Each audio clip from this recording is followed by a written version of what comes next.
दोनों हमलावर, ये सूत्रों के हवाले से खबर आ रही है, ओवैसी की मेरठ की सभा में भी मौजूद थे ये आरोपी। कुछ दिन पहले ही सचिन ने हथियार खरीदा था। ओवैसी और उनके भाई के भाषणों से, उनकी स्पीचेस से नाराज था सचिन शर्मा हमारे साथ इस वक्त फोनलाइन पर जुड़े हुए हैं। जितेंद्र शर्मा हमारे साथ इस वक्त फोनलाइन पर जुड़े हुए हमारे सहयोगी। जितेंद्र, और क्या बातें निकलकर आई हैं पूछताछ में? जो बात समझ में आ रही है, सीधा सीधा लगता है जो हेट स्पीचेस हैं उससे नाराजगी थी।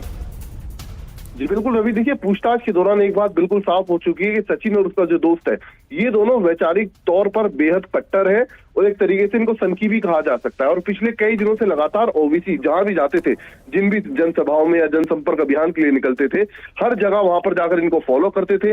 बाकायदा प्लानिंग नहीं थी, काफी दिनों से प्लानिंग की हुई थी, लेकिन इनको मौका कल मिला और जैसे ही मौका मिला, जो कुछ दिन पहले खरीदा गया 9mm का पिस्टल था, उससे सीधा फायरिंग कर दी गई ओवैसी के ऊपर सचिन के द्वारा। और उसके बाद दोनों ने ये भी प्लान किया था कि सीधे जाकर थाने में सरेंडर कर देंगे, लेकिन ऐसा हुआ नहीं। दोनों फरार हुए और फरार होने के बाद इनकी धरपकड़ की गई है। फिलहाल अभी सचिन और जो उसका साथी अभिषेक है, दोनों पुलिस की हिरासत में है। दोनों की गिरफ्तारी कर दी गई है और दोनों से आगे की पूछताछ भी की जा रही है। जी चलिए, आप नजर बनाए रखें। बहुत बहुत शुक्रिया फिलहाल इस जानकारी के लिए। परवाह देश की बताते हैं कि आखिर अपने कबूलनामे में सचिन ने क्या कहा। ज्यों ही असदुद्दीन ओवैसी की land rover discovery Chhijarsi toll पर शाम के वक्त गुजर रही थी, मैंने और शुभम ने एक राय होकर असदुद्दीन ओवैसी को मारने के लिए कार को टारगेट करके पिस्टल से गोली चलानी शुरू कर दी। मेरी पिस्टल की मैगजीन में 5 गोली भरी थी। मैंने जैसे ही पहली गोली चलाई तो असदुद्दीन ओवैसी ने मुझे गोली चलाते हुए देख लिया और अपनी जान बचाने के लिए कार में नीचे की ओर वो बैठ गए। तब मैंने उनकी गाड़ी पर नीचे की ओर गोली चलाई थी।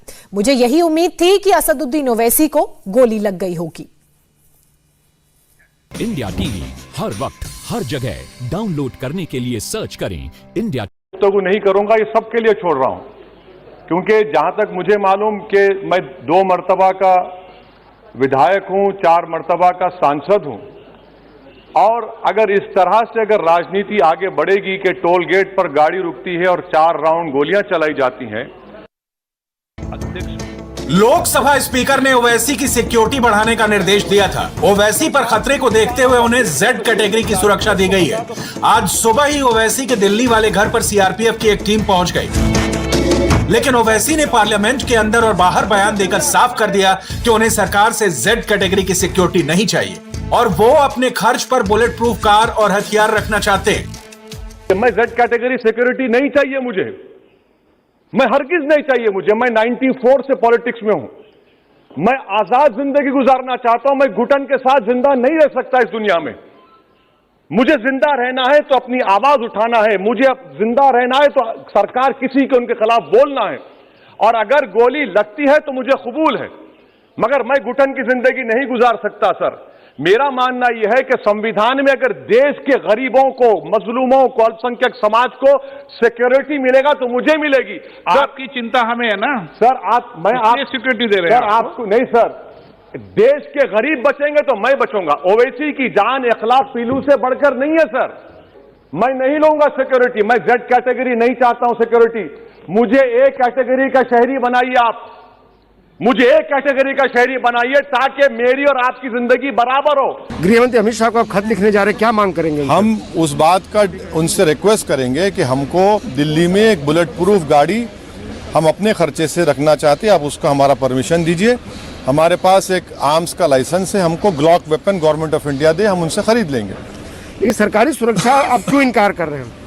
इसलिए कि मेरा मानना यह है कि सरकार आम भारत के नागरिक की सुरक्षा का इंतजाम करे। सरकार से सिक्योरिटी नहीं लेना ओवैसी की सियासत का हिस्सा हो सकता है, लेकिन देश का गृह मंत्रालय सिक्योरिटी पर सियासत नहीं करता।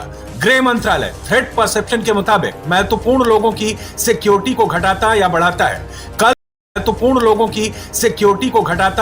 है। कल हुए हमले के बाद ओवैसी की सिक्योरिटी को बढ़ाया गया है। अगर ओवैसी Z कैटेगरी की सिक्योरिटी को कबूल करते हैं तो उनको 24 घंटा सुरक्षा दी जाएगी।